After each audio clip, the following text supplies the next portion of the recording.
ఇప్పుడు బీజేపీ ఏమనుకుంటుందంటే అక్రమాస్తుల కేసులో జగన్కి కన్విక్షన్ పడాలిగా ప్లాన్ చేస్తుంది.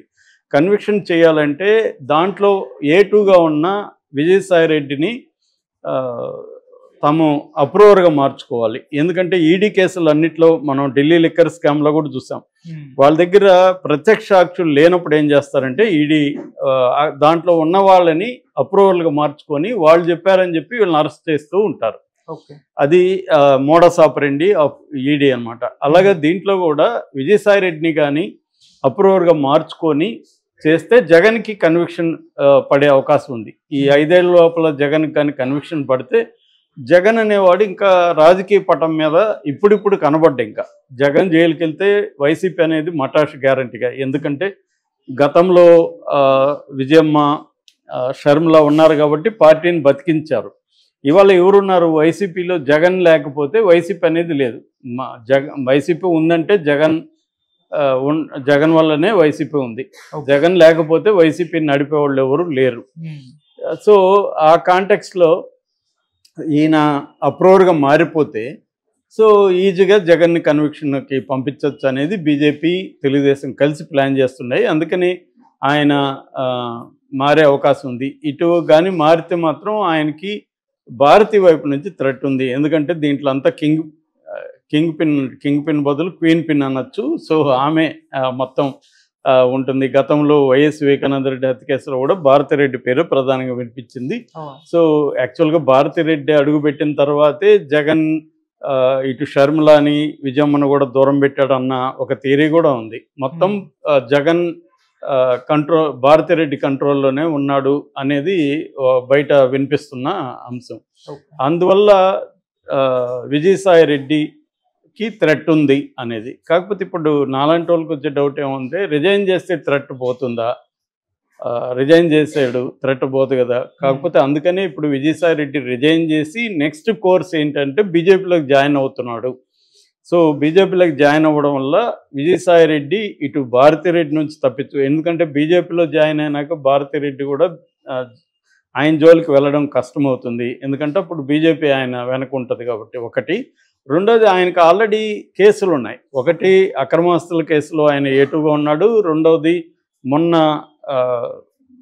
కాకినాడ షిప్లో బియ్యం కుంభకోణం విషయానికి సంబంధించి ఆ కాకినాడ పోర్టు యాజమాన్యాన్ని, ఇప్పుడున్న యాజమాన్యాన్ని బెదిరించి కొంతవరకు రావు అనమాట ఆయన ఓనరు, ఆయన బెదిరించి అరవిందో వాళ్ళకి రాసిచ్చాడు, అందులో ఈయన రోల్ ఉందనేది ఆల్రెడీ ఈడీ ఆయన మీద కేసులు పెట్టి విచారిస్తుంది.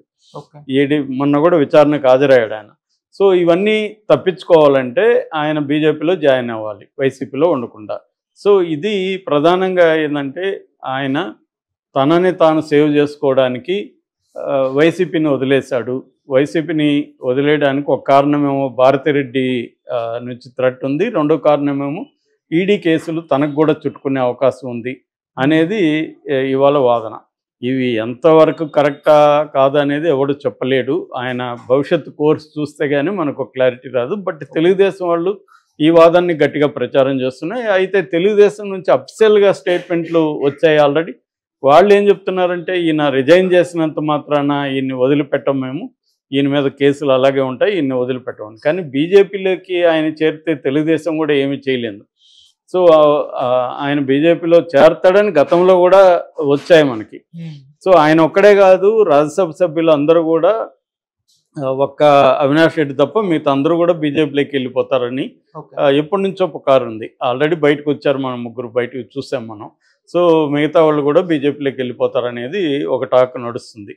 సో రాజకీయాల్లో ఏదైనా సాధ్యమే. ఎందుకంటే ఇప్పుడు అధికారంలో లేనప్పుడు వాళ్ళని రకరకాల పద్ధతిలో అధికారంలో ఉన్న పొలిటికల్ పార్టీలు వేధించడం అనేది ఇండియాలో కామన్.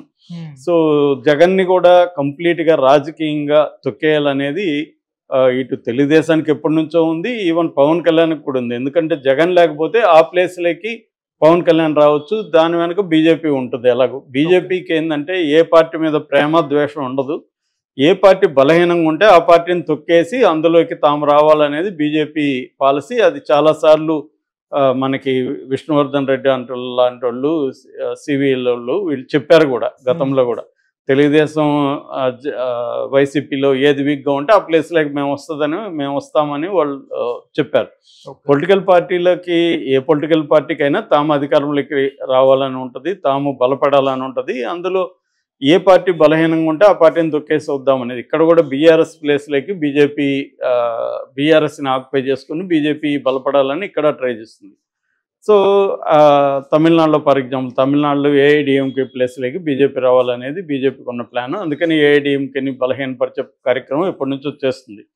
అలాగా ఆంధ్రప్రదేశ్లో కూడా జగన్ని కంప్లీట్గా వీకెండ్ చేయాలంటే జగన్కి స్ట్రాంగ్గా ఫోర్సెస్ ఎవరైతే ఉన్నారో వాళ్ళందరినీ వీక్ చేయాలని. మామూలుగా ఇప్పుడు జగన్కి రైట్ హ్యాండ్ సజ్జలు అనుకుంటే ఈయన లెఫ్ట్ హ్యాండ్గా ఉంటున్నాడు. ముఖ్యంగా ఢిల్లీలో ఆయన ఒక లైజనింగ్ పవర్గా ఉంటూ బీజేపీ వాళ్ళతో మంచిగా ఉంటూ బీజేపీని జగన్కి యాంటీగా రాకుండా ఇప్పటివరకు చూసుకుంటున్నది ఈయనే. ఇప్పుడు ఆయన వెళ్ళిపోవడం అనేది జగన్కి ఖచ్చితంగా ఇబ్బంది. ఒక రకంగా లైజనింగ్ పోవడం ఒకటి, రెండవది జగన్ రహస్యాలన్నీ కూడా ఈయనకి తెలిసినట్టుగా ఎవరికి తెలియదు. సో ఈయన కానీ శత్రువులతో కలిస్తే ఆ మేరకు జగన్కి నష్టం వస్తుంది. ఆల్రెడీ ఇప్పుడు షర్మిల యాంటీ అయిపోవడం వల్ల జగన్కి ఎంత నష్టం జరిగిందో మనం చూసాము. చాలామంది చెప్పొచ్చు వెళ్ళిపోతే ఈయన వెళ్ళిపోతే ఇంకా మరీ మంచిది అనుకునే పోస్టులు కూడా మనం చూస్తున్నాము. అయితే వైసీపీ వాళ్ళు మాత్రం ఆయన ఉండాలని కోరుకుంటున్నాము, ఆయన మళ్ళీ రావాలి ఆలోచించుకోవాలని పెడుతున్నారు తప్ప వైసీపీ అఫీషియల్గా ఎక్కడా కూడా విజయసాయిరెడ్డికి యాంటీగా మాట్లాడలేదు. కానీ విజయసాయిరెడ్డి నేను రాజకీయాల్లో ఉంటానని ఎక్కడ చెప్పలేదు, నేను విరమించుకుంటున్నాను రాజకీయాల నుంచి, నేను వ్యవసాయం చేసుకుంటున్నాడు. దాంతో అందరూ కూడా విజయసాయిరెడ్డి బదులు వ్యవసాయ రెడ్డి అని, విజయ సాగురెడ్డి అని ఇలాగ పెట్టుతున్నారు ఆల్రెడీ. సో కానీ రాజకీయాల్లో అంత ఈజీగా వెళ్ళిపోతారా అనేది కూడా డౌటే. గతంలో మనకి ఇలాగా లాంకో రాజగోపాల్ రెడ్డి కూడా చెప్పాడు రాజకీయాల నుంచి, ఆయన ఒక రకంగా పక్కకి వెళ్ళాడు. అలాగే వెళ్ళలేరనేది చెప్పలేము. అట్ ద సేమ్ టైం ఆయన రాజకీయాల నుంచి బయటకు వెళ్ళిన ఆయన కేసులు అయితే ఉంటాయి కదా, కాబట్టి ఆయనకి ఢిల్లీ స్థాయిలో బీజేపీ వాళ్ళతో మంచిగా ఉండాల్సిన అవసరం అయితే ఉంది. ఎందుకంటే తెలుగుదేశంలో ఒక థ్రెట్ చేస్తున్నారు, మీరు రాజకీయాల నుంచి వదులుకుంటే మీ మీద కేసులు వెళ్ళిపోతాయా అని.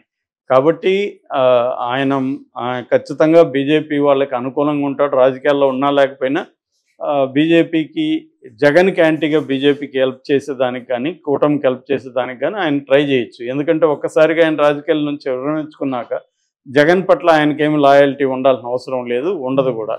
ఉంటే ఆయన గణేష్ చెప్తున్నట్టుగా బండ్ల గణేష్ మంచిగా ఉన్నప్పుడు పదవులన్నీ అనుభవించి క్రైసిస్లో ఉన్నప్పుడు ఎలా వదిలి వెళ్తాడని ధర్మమాన్ని ప్రశ్నించాడు. కాకపోతే ఆయన